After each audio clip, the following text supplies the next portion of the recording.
Welcome to Talking Heads on USA Global TV, starring the one and only wonderful Dr. Jacalyn. It's a prestigious place where world-class influencers and experts meet, and where you'll find the most trusted advisors and coaches for all things in life and business. Visit usaglobaltv.com to sign up for our newsletter, get the value you need, and be first in line to learn about events and giveaways and other valuable content. Connect with us. Email Dr. Jacalyn at usaglobaltv.com to talk about how you can become part of USA Global TV. That's USA Global TV, where the doctor is always in. Hello, everyone. Happy Friday or happy Saturday, depending on where you are in the world. Thank you so much for joining us. This is USA Global TV and Radio. I'm Dr. Jacalyn Kerbeck. I'm the president, chief listening officer, and the founder of this platform. We continue to grow, and I thank you so much. Thank you to all of our guests, to our viewers, to our team, and to our sponsors. Our show today is The Listening Mentor, and our topic is, I've tried everything to fit in. What do I do now? We've all been in that position where we've maybe moved into a new job, a new role, a new city, a new town, a new community, whatever it might be, and we just don't feel like we fit in. What can we do about it? Here to help us with this topic is the star of our show. She's known as the Harley Street stress expert. She's in London, and she helps people bust their stress.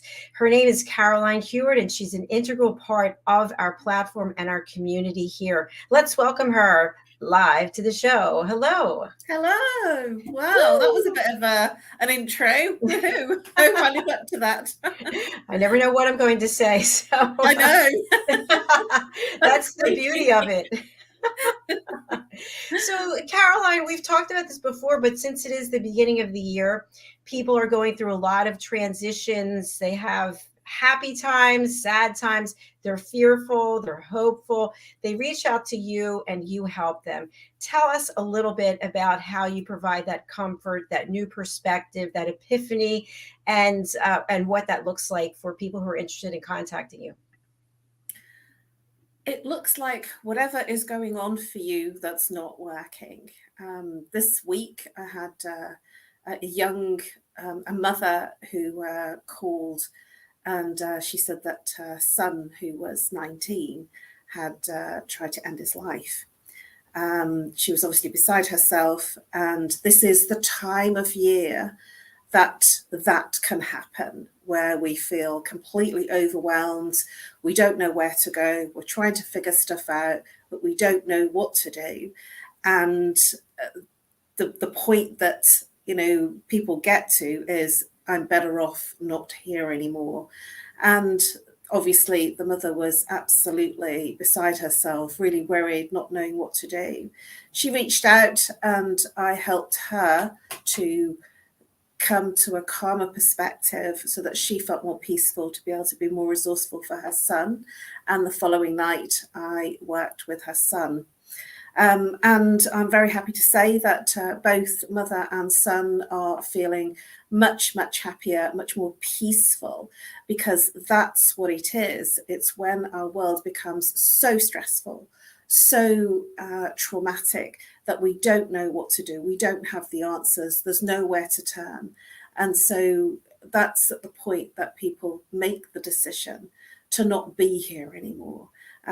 So it's been quite an estranged week, and at the same time a very, very productive week, because both mother and son are feeling much happier. So that's one of the things that can happen at this time of year, that we become overwhelmed and not knowing how to go forward. Also, relationships, they either start or they end. And so it's always a tricky time around Christmas, New Year for relationships. And also work, jobs, finances, all those big things after the Christmas and New Year expenditure. Then we've got to find the money to pay for everything that we've spent during the festive season. So there's all sorts of things that can come up for people that are difficult, challenging, and we all have our own different challenges, especially being the first week back in January. Absolutely. And I think that just by hearing your voice, it's very soothing and calming. That in alone of itself can really help somebody. So anyone out there who is going through a stressful time, who's kind of questioning what is their purpose, please reach out. Do not sit in silence, because there are people like Caroline who are here to help you. And she is definitely available. She's got a free, I was choking on that, free 30-minute stress buster consultation. So please reach out. All right, I want to talk about our topic today and find out from a personal perspective if you've ever had this happen, and from a professional perspective if you've ever worked with anyone who's had this happening.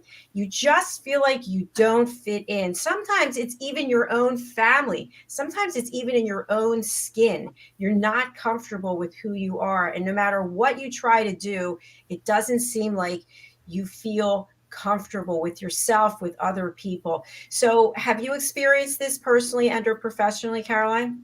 Both, yes. Trying to be something or fit into something that doesn't work. And this is where you'll feel an inauthenticness about the experience and trying to push yourself. I call it trying to put a square peg into a round hole, where we're trying to be something that we're not really feeling comfortable to be or to experience in terms of a situation. And so what do? You either put up and shut up, because that's, sort of obviously a way that you can get through it, or you can speak up. You can say in as eloquent way as possible that it's not working or something's not right. Can we have a conversation about this? It really just depends on where you're at and how you feel. I've certainly kept quiet before now. I've not said anything, turned it all over in terms of my own processing. And then I've plucked up the courage to speak to the relevant people to say, I'm not happy about this. This feels uncomfortable. And so, yes, from a personal perspective, I've been in training situations where I've not been comfortable with what's been going on in the training environment. And it took me a while to speak up because I thought everybody else is quite comfortable. Maybe it's me, maybe it's not my place, my community to be training. And I did pluck up the courage. And when I did, I was quite surprised at the feedback and the response that I had.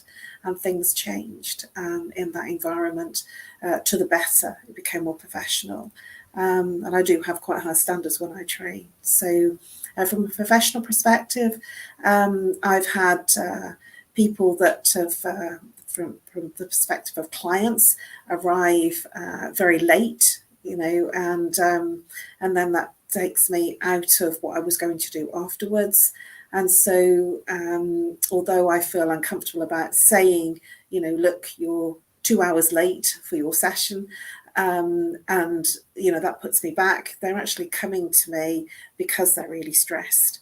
And so I, make light of it, and without, being too harsh, and at the same time actually stating my case.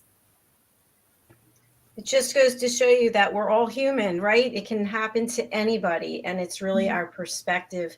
And I think it's important that when we have these feelings, and of course you're the expert, so I love your comments on it, that we deal with it. We acknowledge that it's there. We acknowledge we feel uncomfortable, and then we have to get to the bottom of exactly why do we feel uncomfortable, and then what are some of the tools that we can use to get back into comfort. And I've said this expression just at the beginning of the show, and I've heard it so many times. People say, I'm just not comfortable in my own skin. And that's really profound, isn't it? Well, yes. And when you're not comfortable, it's because everything around you is saying, this is not right, this is not right. But that's your response and your reaction. And so it's important to process what's come up in terms of your response and your reaction, because it's yours. Things can happen And it's like sort of I call it water off a duck's back. So a situation that's difficult can happen, and we don't respond. It's kind of, oh well, I'll get on with it. I just have to work around this, and it's not affecting us. And when things affect us, this is what is important to look at, because that's our stuff. Then that's something that we can change and we can handle. And that's the bit that is important to look at. Are you responding and reacting? And if you're angry about something, there'll be a suppressed anger in you, or a suppressed sadness in you about the situation, because it's brought up other things that are unresolved within yourself. And it's important to look at those things and what it brings up for you, because that feeling, that experience will be familiar. And so whatever you're experiencing, that familiarity, that's yours to handle. The person that's being angry or sad with you, they will have their own stuff to handle, and it's important to handle yours. And that's where you can step into a complete state of authenticity and integrity, because when you handle your own stuff, everything else disappears. And you're not responding and reacting to the other things. So you can keep your own space of peace. Thank you, Caroline. And something that's coming up for me as you were sharing that is, when you are in your own space and you're dealing with your issues and you're not reacting, that is really empowering. And when you lose it, when you lose control of yourself, it doesn't feel good at all. It's kind of like, wow, not only do I feel like I don't fit in, but I can't even control myself, ranting and raving or trying to take revenge on someone. All of these things just end up hurting us. And you always talk about the power of the power of the hands. So, well, being present is important. That it's important to respect yourself. So being in the now moment is absolutely critical, because if you're not in this now moment, you can't control anything. If you're in the past or in the future or in your head, because that's where you are when you're in the past experiences and running around in your head about past stuff, or in the future with anxiety with future stuff, you can't handle what's going on right now. So it's really, really important to be in this moment so that you can respond authentically. Very true. Thank you. And we have a comment from Buffster. Nice to have you with us today. Thanks for coming back. Profound words. Thank you. Thank you. Oh, thank you. And when you think about it, trying to fit in, I know through my life I've spent a lot of time alone for one reason or another, and I've gone to dinner by myself, I've gone to the movies by myself, and I would always feel kind of, oh, everybody's looking at me, and like, oh, look at her, she's alone. And well, no one's looking, no one really cares. And I decided to turn it around the other way and think of it as, wow, how confident am I that I'm able to go and do these things and actually enjoy myself, instead of worrying about what everybody else is thinking, or going and doing it with somebody who's going to drive you crazy, or you're just not into spending time with them. And many people do that. They just have somebody along for the ride because they're afraid to be by themselves. That's such a valid point. For many, many years, being single, I didn't do things. So this is extraordinarily interesting. And if there was a concert that I wanted to go to, I didn't go unless I had someone to go with. If there was something I wanted to do or to see, if I couldn't find anyone to go with, then I just didn't go. And I remember having a conversation with a very, very dear friend, and she did a lot of things on her own, and we live in different places, sort of quite far away, different places, one end of the country to another. And she was having this extraordinary conversation with me as to say, well, why aren't you going to that concert that you really want to go to? And I says, well, because I won't enjoy it if I'm on my own. I want to share it with someone. And she says, well, that's silly. She says, because, you know, you want to go, so why don't you? And there was something that happened. I wanted to get tickets for a concert for my birthday to see Simply Red. Now I'm really showing my age. And I really love that band. With you. I really love that band, Nick Hucknall, any day. And I couldn't get 2 tickets. I was looking for 2 tickets because my very good friend said she was going to come with me. Couldn't get 2 tickets. 3 days before my birthday, I decided to look for 1 ticket, and there was one in the middle of the stage.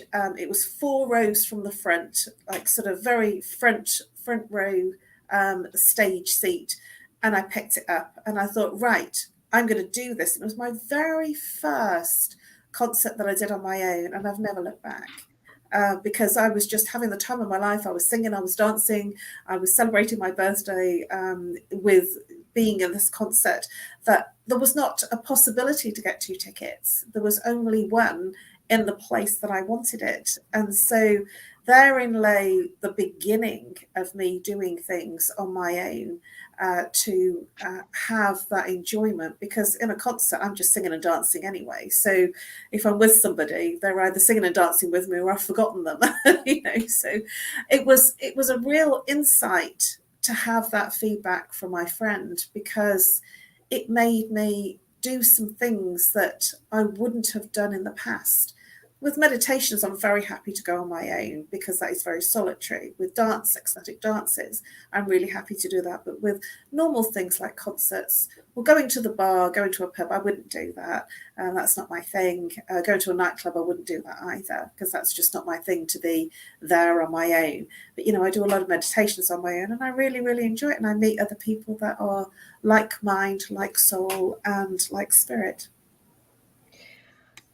I really appreciate that. And it worked out really well for you. And if you hadn't changed your perspective and gotten out of your zone of fear, you never would have had that opportunity.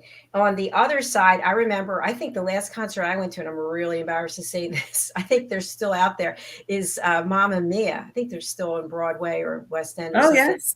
Yes. But I actually went with somebody that I was seeing at the time, and I had the worst time because I was up dancing and singing like a complete crazy person. And that person just sat in the seat miserable. Can we go yet? Is it time to go yet? And I was thinking, why am I with this person? But yet we do that. It's like dragging bags of bricks with us because we can't be by ourselves. And when you're by yourself, it's so liberating. You know, I do almost everything by myself and I'm perfectly fine. I'm perfectly happy. And people will say, you really need to find someone. No, I really don't need to find someone. Not at this point in my life. I'm happy with what I'm doing. But we do have some comments from Buffster. So let's honor Buffster and read these questions. Okay, here it is. So there's a few, so it all goes to the same topic. May I ask, what would you recommend to goading? Goading, either intentional or unintentional, I find it very hard not to respond with a calm response, especially when people are questioning my integrity in a stressful situation. I find it hard to be calm when people are verbally abusive or questioning my integrity. Any tips and insights would be appreciated. Sorry, there was one more. It does not tend to produce a good response, maybe fear or rejection, followed by hounding. Am I being accused of being the bad guy despite me not starting the aggression? Wow. What do you say to that? Thank you, Buster. Their stuff. That's their stuff. It's not yours, Buster. It's theirs. If they are goading you and saying things to you contrary to what you feel comfortable in being and saying and experiencing, that is their stuff coming up. If you are very comfortable in the way that you're responding in terms of a situation, then it's nothing to do with you. It's their uncomfortableness. And when somebody's goading you to do something, that is because that they're trying to get an experience through you that they won't do themselves. So it's very important to, you know, a British term is to stick to your guns, you know, or dig your heels in. If you're having a reaction to it, so if there's something coming up for you, whatever that is, that then is your stuff to handle. The person very much is in their own drama, and it's what we call transference. So they're sticking their stuff on you for you to handle. And so it's important for you to say something like, that's not mine to handle, or, I'm sorry, I don't agree with you, as calmly as you can, because the more peaceful and the more calm and the more in your authenticity that you are, that will actually throw their stuff back to them, and then you won't be handling it. Excellent. Thank you. Thank you. Buster also is appreciative. Yes, that makes so much sense. And thank you, Caroline. Oh, you're very welcome. Thanks for the question.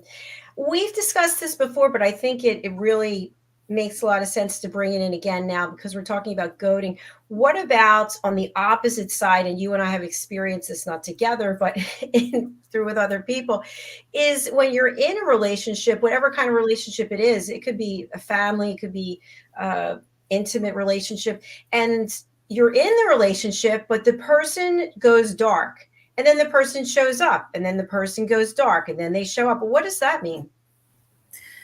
It might be that they're busy and they can't keep up with everything.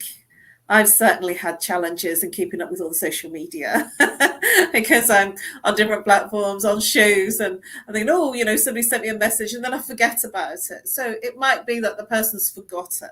They've seen the message, and then they've forgotten to respond. And that can be forgiven, if you know that they're the kind of person that's very full on.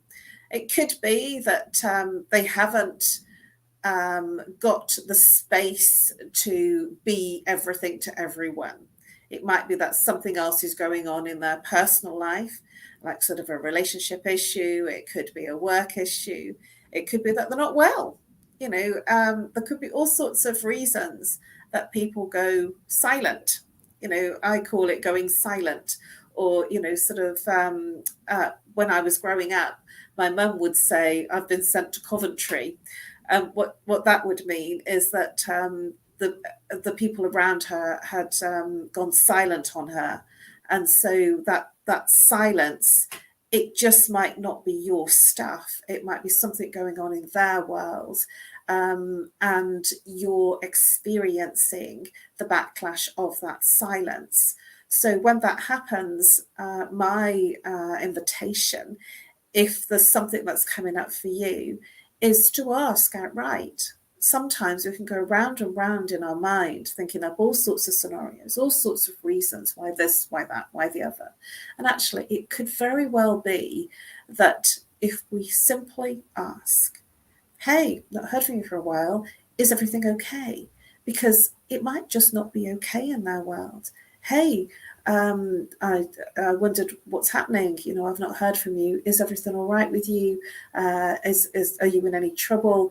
I'm just concerned because I've not heard anything from you. So, come from a place of authenticness, come from a place of concern. And if they still don't respond, then there is something going on in their world, and you know that it's not you. Thanks, Caroline. I appreciate what you're saying. I have a little bit of a different perspective, although I agree with what you're saying. I feel like unless you are incapacitated and unconscious or imprisoned, there is no reason why you can't just take 5 or 10 seconds to write something, unable to speak, reach out to you next, something, anything. I think it's disrespectful.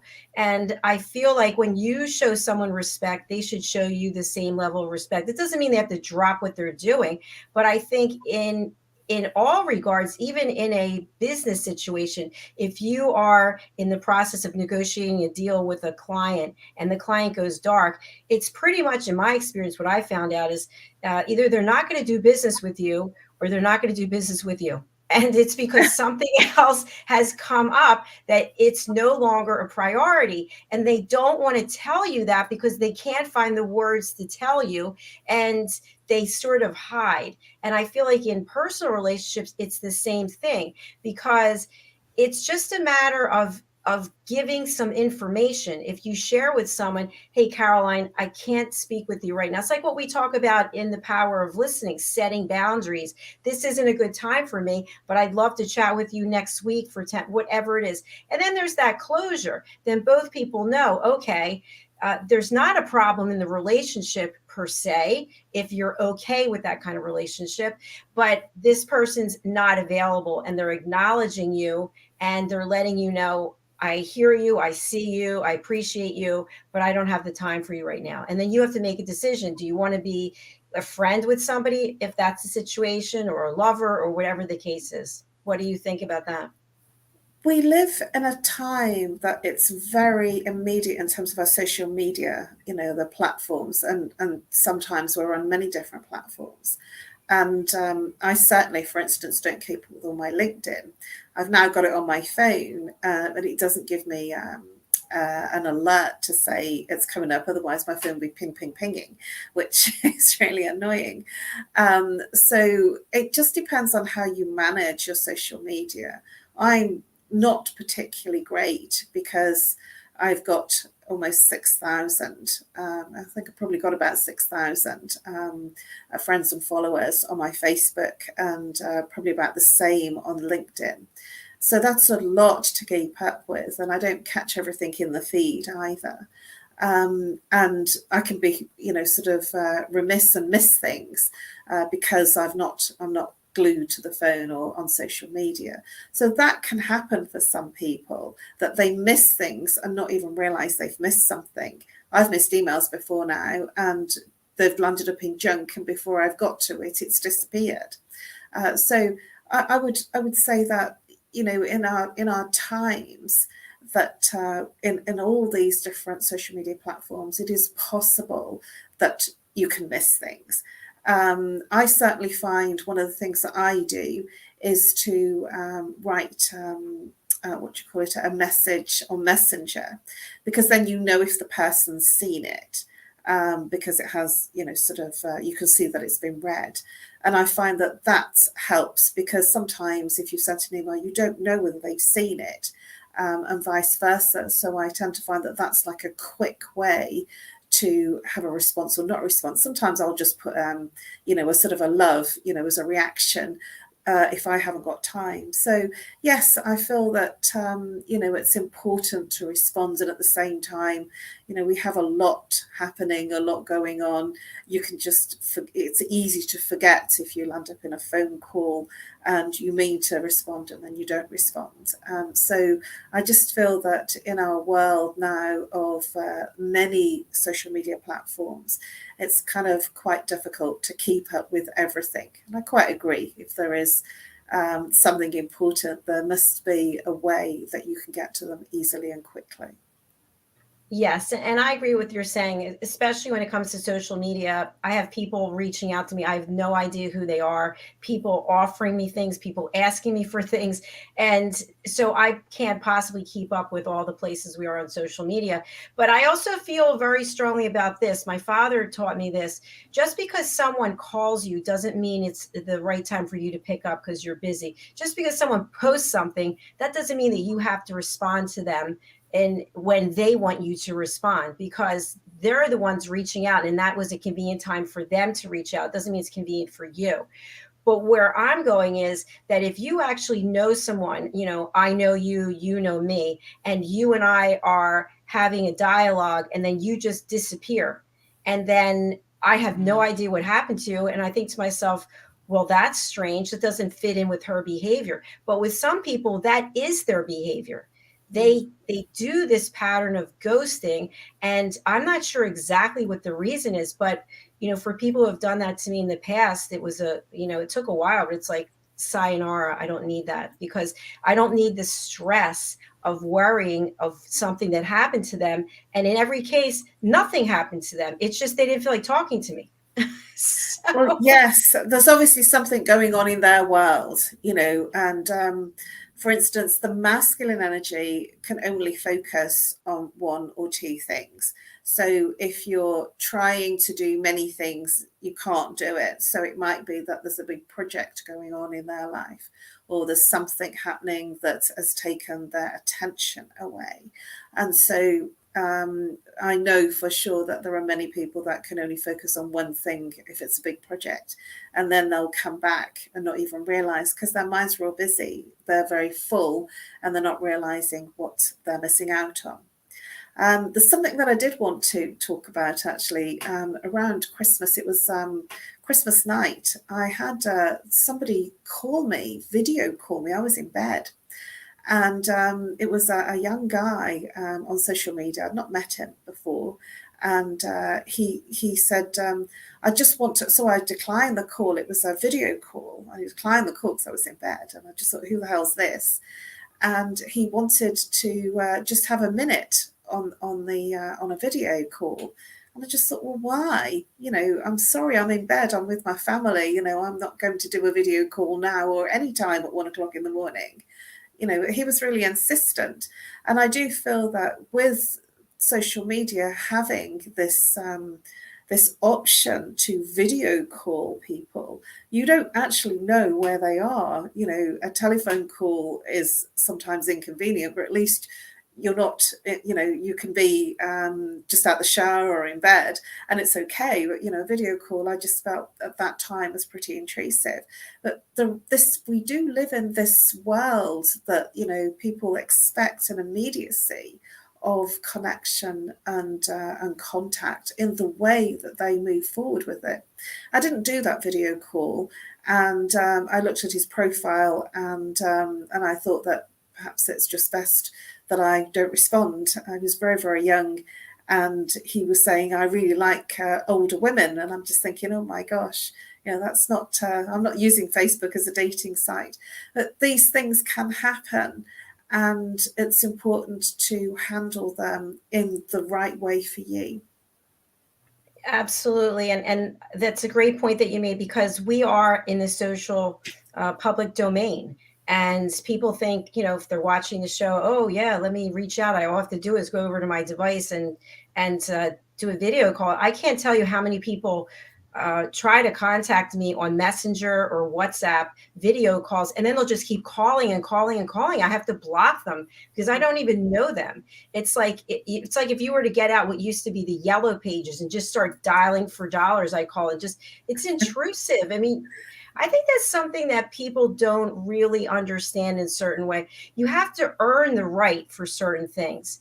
And just because you happen to be on a social media platform, that doesn't mean that you should just barrage someone, harass someone that you don't know because you have something on your mind that's important to you. There has to be value on both sides. One thing I've seen here on this platform is people actually asking for money. Like we're running the show and people are putting in, hey, can you donate to my charity? Not appropriate. You know what I'm saying? It's not appropriate.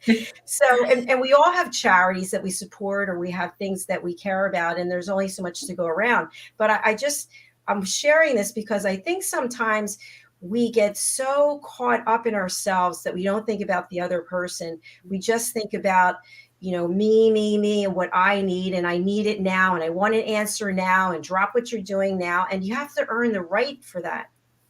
Would you agree? I do. It's fascinating. I totally agree with you. It's absolutely incredible how people have this expectation, you know, of that approach and thinking it's okay no matter what time of day.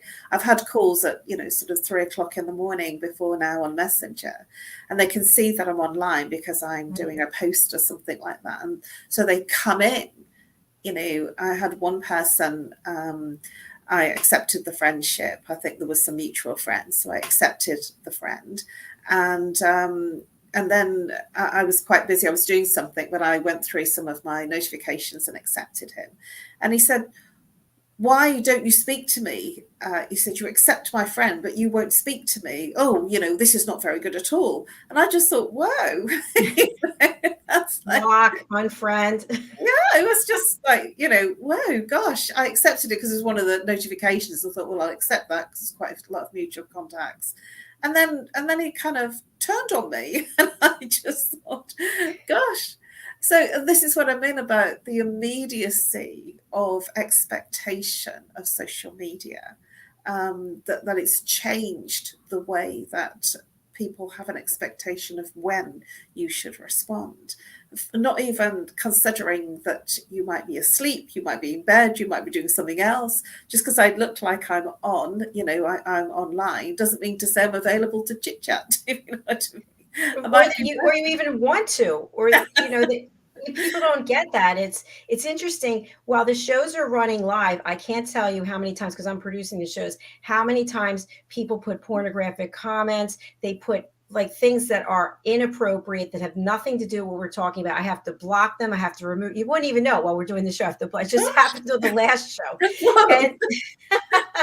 And, and you wouldn't be able to do that, before was this whole launch of social media. So I just would ask people to use an element of kindness and respect when you reach out to somebody else. Is what you're saying necessary? Is it going to bring value? Do you have to say it now? And is it just about you? Or do you really have something that can help other people? And I think that's, Buster put some really good comments today that were really helpful. So thank you, Buster. And I see some other comments. Sorry, I'll get over to you in just a moment. But that's what I'm feeling like when it's about trying to fit in. That's our topic for today. Sometimes people will do things that either don't make any sense or absolutely inconsiderate or rude because they're desperate to connect with somebody. But in order to connect with somebody, you have to bring something of value. And you have talked about this so many times, being half a person or being a whole person. When you're a whole person, that sense of desperation of, oh my gosh, I have to do this. No, you are at peace. You are calm. But when you are that half a person, a quarter of a person, whatever it is, whatever fraction, you can have these urges, these impulses, these feelings of insecurity that cause you to do things that are not in your best interests and don't show you in the best light. That's absolutely right. And it's because we're all human and we're all looking for approval in some way. And so when people are coming at you in that way, there's some level of seeking attention, seeking approval, or seeking something, as you say, for nothing. I have to schedule in eating and sleeping, even though, I'm up quite late, then I sleep in if I can. And, because I'm up quite late, it almost, because I'm showing online, it sometimes looks for some people like, well, she's online, so I'm just going to go and send her a message. I want to chat. And I frequently now say, how can I help you? Thank you for your connection. How can I help you? Which is not like sort of the response that you would expect from somebody that's looking to be chatted up. And I've had people say, oh, I don't want any help. You're really nice. I think you're a really nice woman. I like you. You're very kind. And I want to meet you. I want to chat with you. And there is a lot of that. I don't use Facebook or any social media platform for dating purposes. It's all for my work, my business. This onslaught of people coming in and having that expectation is quite interesting, or free. I want you to help me now, which might be 3:00 in the morning because you're online. So it's fascinating, this expectation that people have of an immediacy. Yes, it's so true. And I just want to add on something to that in terms of social media. And I use my platforms pretty much for business as well. Once in a while, I'll put some personal picture, but not as much as I used to do a year ago. And what has really shocked me, I don't know why, but people will send me naked pictures of themselves, pornographic pictures. Wow. Yeah. And in Messenger and WhatsApp. So now if I don't know the person and I see there's an attachment, I never open it, because I know it's got to be generally something that I'm not going to be happy to see. And I don't think people realize that, at least here in the United States, I think that's against the law. So you can't send pictures like, and I'm telling you, videos that's interesting how people even got into these positions, but I don't want to see them. I didn't ask for them. I don't know who you are. And I don't know what people expect to get out of it. Well, they're being authentically themselves, aren't they? They're like demonstrating who they really are. And I never open attachments if I don't know who they're from, because you don't know whether it's loaded with a virus or some Trojan, that wants to take over your computer. So I'm extraordinarily wary of, because I have done in the past. So I've learnt my lesson. Like, what would I do differently? Never open something I don't know. It's caused me untold hours of stress, with talking to Microsoft to sort it all out. So I don't, when in doubt, I just don't open it. Very and it wise. always concerns me, because if it is a Trojan and then it wipes out your computer, like, that's the problem. And you just have to drop everything. And that's happened to me once too often, for me to not take action of not opening attachments if I don't know who they're from. But this perspective of doing everything that you possibly can do, certainly being on social media platforms, we are making ourselves very accessible, and people are getting to know us because we're communicating, and it's, we are on TV, and it's a bit like sort of celebrities, people think they know them because they've seen them a lot and they've listened to their shows, and they're in a conversation and a dialogue with you, but it's all on TV, and so they haven't actually had that dialogue with you personally. And I believe that could be a part of the challenge, that they feel like they know you, but you don't know them. Exactly. And our role here, we're doing what we're doing because we're providing education, entertainment, hope, and inspiration. And then when we're off the show, we have a life. I think I have a life. We have a life. and the people think that I guess that they have earned the right, if they're watching the show, to just reach out and say and do whatever it is that they want. But that's not the case. And to your point, it really shows who they are. Let's see. We have some more comments from Buffster. Let's see. Oh, goodness. Yes, I see that all the time. Sometimes it's even underage people. Awful. And it's illegal in the UK, especially underage. Yeah. And I don't know what we'd call that. Digital flashing, maybe. Yes. And sorry, consensual sexting is allowed amongst consenting adults, but the explicit exposure without consent for underage is illegal. Yeah. And it goes on because people are hiding behind screens, exactly, and hiding under pseudonyms. So it does go on. And this is a changed time. And certainly when I was growing up, we didn't have social media. We could be getting dirty. And nobody would be there with a camera, videoing or taking shots. And so I feel that I had a much more relaxed childhood, because I could make mistakes and look a mess and it didn't matter. Whereas our young people today, everything is about how you look in that moment. And, it's a very different pressure that's placed upon the young people of today, that they need to be looking and performing in a certain way to get likes, to get comments. And, this is a change in society and our culture that we're working around. Yeah, very true. And something I want to share that I think is relevant, and then we'll close out the show, is I was approached by somebody on Instagram through messaging, and they said, DM it on whatever their site was, right?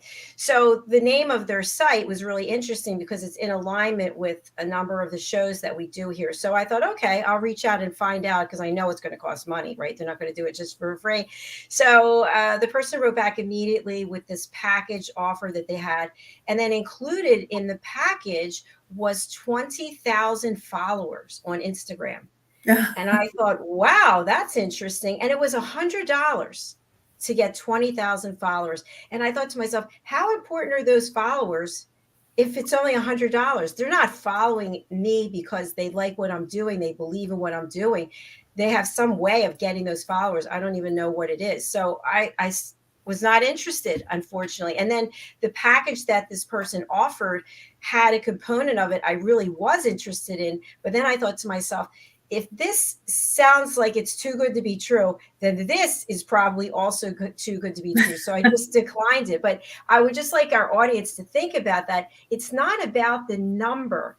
It's about how many people are truly engaged with what you're doing and how many people are finding value in what you're doing, and vice versa when you're following someone else. So there might be people that have, 10, 20, 30 million people following them. What does it really mean? That's very true. We are in a numbers game. How many likes, how many loves, how many comments, but what is really genuine?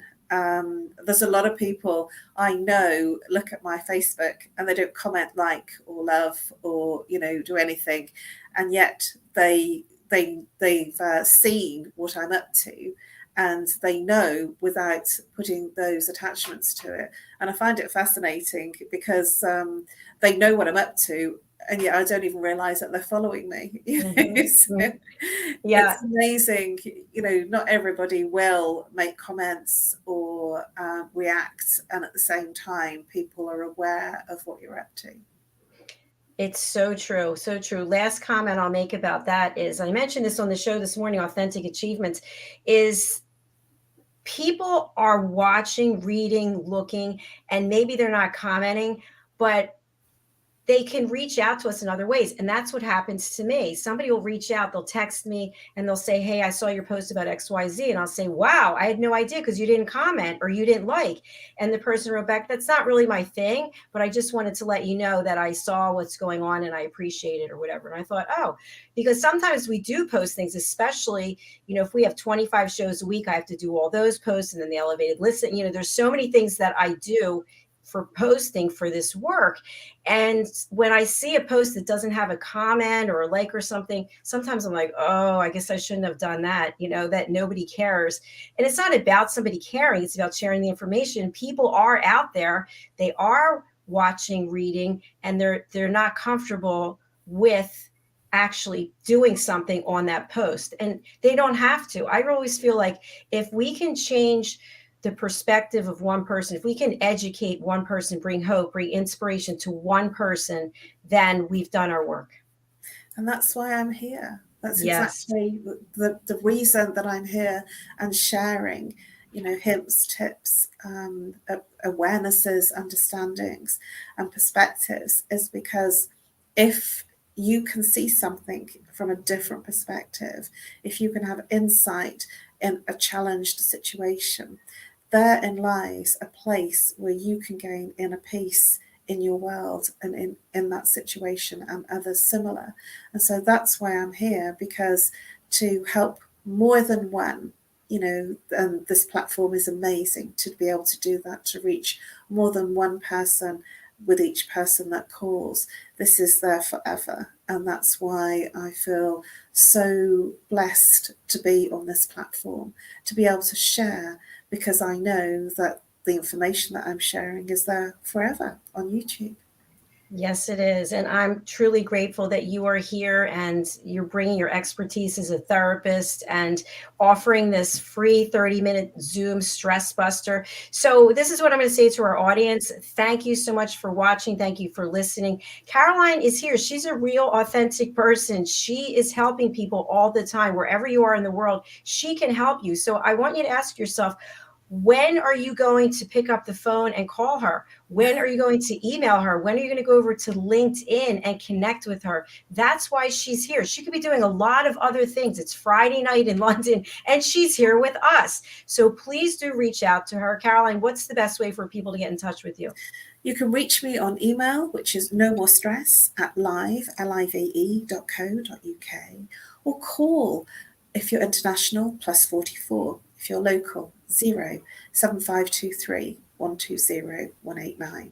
I offer a free stress buster consultation. You will feel more relaxed. That is a guarantee. And then if you want more from me, there is more to be had. I really look forward to helping you in whatever way that you are suffering with your stress, whether it's physical, emotional, mental, behavioral. Thank you so much, Caroline. As we close out, we have a couple of comments from a Facebook user, absolutely Jackie. By the way, I don't go by Jackie anymore, it's Jacalyn, but thank you. Thank you so much for watching and commenting. I appreciate it.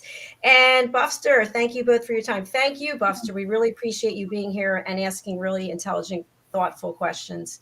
All right, we are signing off. Our next show, presenting Pet Psychic Amina, is starting, I think, in about 3 minutes. So I'm going to run over to the other studio. Caroline, take care of yourself. Have a good weekend. I'll be in touch. Bye, everyone. Have a wonderful week. Bye-bye. Bye.